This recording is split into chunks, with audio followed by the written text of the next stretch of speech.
Good evening, Juanita Phillips with ABC News.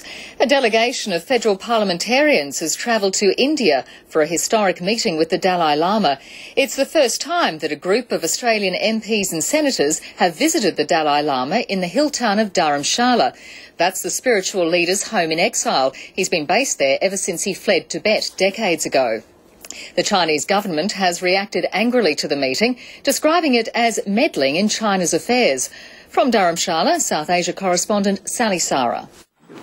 This is the first time an Australian parliamentary delegation has met the Dalai Lama in Dharamshala. It was a warm welcome in difficult times. The Dalai Lama says Tibet has been given a death sentence by the Chinese government. No freedom of speech, no freedom of press. People, their own people, put in dark. It is, I think, immoral, I really feel. Several of the MPs and senators are hoping to tour Tibet during an official visit to China later this year. They're calling on the Chinese government to open the doors. If the Parliament asks the Chinese government to allow this group to go, I don't see why they shouldn't be. They would be breaking their word, and I'm sure the Chinese government wouldn't like to be seen to be doing that. But the current visit to Dharamshala has already provoked anger.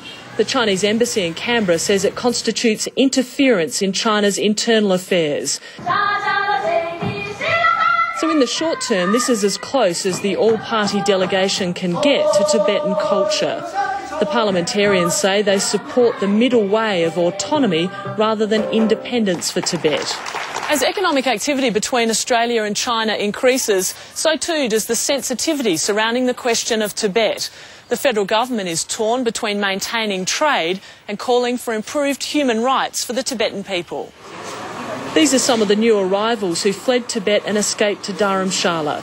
This activist told the delegation he was shot by Chinese forces during a protest in Tibet in March last year. He says he thought he was going to die because there was so much bleeding. 50 years after the Dalai Lama went into exile, thousands of Tibetans remain hopeful that one day they will set foot on home soil again. Sally Sara, ABC News, Dharamshala. As Australia tries to balance its